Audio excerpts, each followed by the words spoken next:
Hi, myself Dr. Deepmala Tambe, Assistant Professor, Department of Botany, Advocate M. N. Deshmukh Arts, Commerce and Science College, Rajur, Taluka Akoli District, Ahmednagar. Today, I am going to discuss on a topic that is hydrobiology and its importance. So, you all know that hydrobiology means hydro means water and biology means study of living organism which are present in a water. So first of all we see about the definition of hydrobiology. So hydrobiology is the science of life and life processes in water. So first of all, importance of water. Water is one of the need for life activities of human being.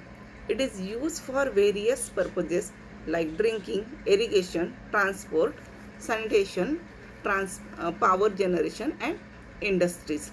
Water is the most important essential a biotic factor of all kind of ecosystem, and it also forms a habitat for an enormous variety of organisms.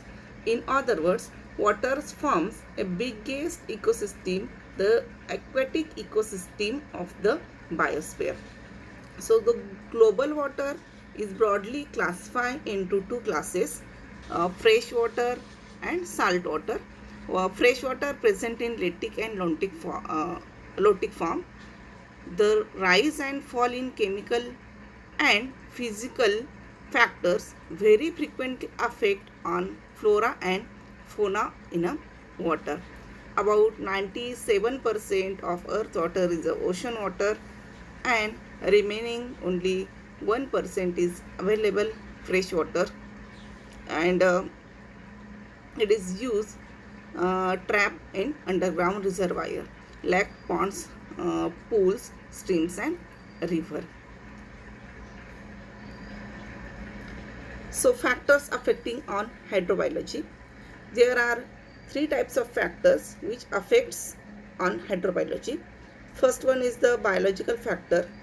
It includes aquatic plants, animals and microbes. Second is the physical factor which includes color, temperature and turbidity. Then third factor is the chemical factor which includes pH, dissolved oxygen, free CO2, TDS, potassium chloride, phosphate, nitrate, sulfate, BOD, carbonates, etc. So hydrobiology is again divided into two branches. That is one is the limnology and second is the oceanology. So limnology deals with the study of inland water and other fresh water, and oceanology deals with the study of ocean and other salt water. So again, limnology again divides into two systems, lentic system and lotic system. So lentic system having a standing or stagnant water, for example pond, dams, lakes, etc. And lotic system involves flowing water or moving or running water, for example river, spring and streams.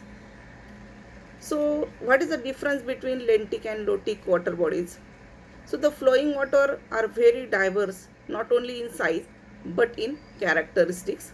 Streams and rivers are defined by things like surrounding lands use, that is a urban, agriculture or natural lands.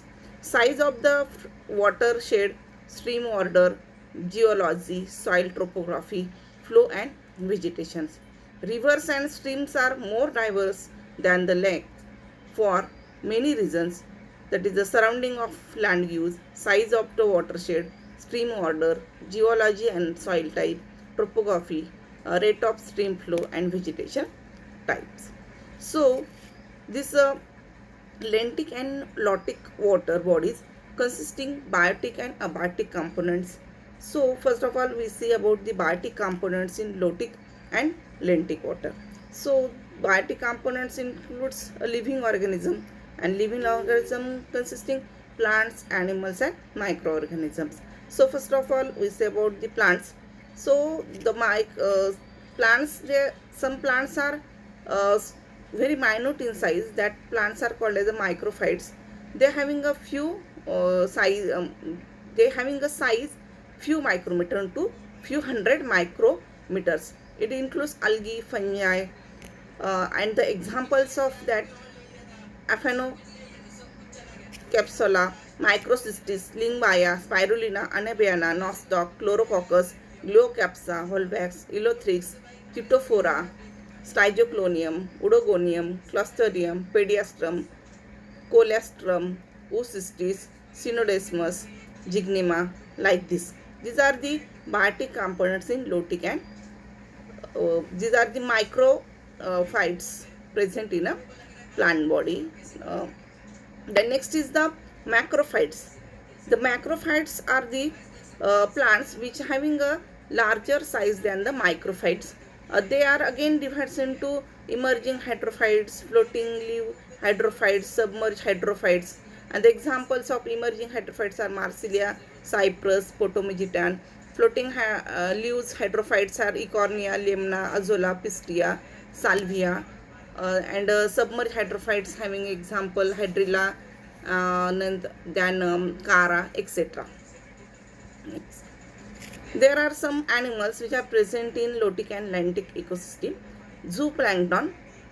They are having a size micro. They are microscopic animals that eat other phytoplankton, nymphs in Greek, and their distribution depend on current and gears. Certain microphytes can swim well, but distribution controlled by current pattern. Zooplankton all heterotrophic plankton except bacteria and viruses. The size from 2 micron to up to several meters. Examples are the Cyclocypris, Cypris, Hemicypris, Spirocypris, etc. Then second type of animals present in a water body is the crustaceans. Prawns, crabs and other crustaceans are present in water body. Then molluscans, gastropoda, bivalves and cephalopoda. Fishes, Maestris lingra, Maestris cavanisus, Rita, Chana. These are the fish species which are found in water bodies. Then microbes, that is a Paramecium and Euglena, also found in water bodies. These are some diagrams of zooplanktons, crustaceans and mollusks found in water bodies. Then next is the role of hydrobiology. So hydrobiology having a role in eutrophication, acidification, study of ecosystem, in reservoir for water quality management and water supply, sewage treatment, water purification, etc. So eutrophication is an enrichment of water by nutrients, salt, that cause structural changes to the ecosystem, such as the increased production of algae and aquatic plants, depletion of fish species, general deterioration, water quality, and other effects that reduce the preclude use. So this is the role of hydrobiology in eutrophication. Then next is the acidification. So this is related with the ocean acidification. It is a ongoing decrease in pH of the Earth's ocean caused by the uptake of carbon dioxide from the atmosphere. Seawater is slightly basic, and ocean acidification involves in shift towards the pH neutral condition rather than the translation to acidic condition. Then third role is the study of ecosystem in reservoir for water quality. Then fourth is the management and water supply. So water supply, we need a safe and drinking water, safe water for drinking purpose, and this hydrobiology also use to management and water supply. Then next is the sewage treatment. So sewage treatment is the process of removing contaminants from the municipal wastewater containing mainly household sewage plus some industrial wastewater. Physical, chemical, and biological processes are used to remove contaminated and contaminants and produce treated wastewater that is safe enough to release into the environment. A byproduct of sewage treatment is a semi-solid waste or a slurry called as a sewage slug, and the slug has no undergo further treatment before being suitable for a disposal or application to land.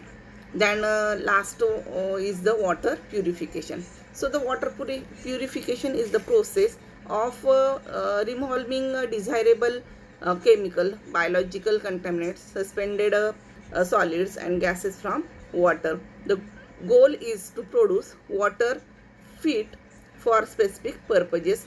Most water is purified and disinfected for human consumption, but water purification may also carried out for a variety of other purposes, including medical, pharmacological, chemical, and industrial application.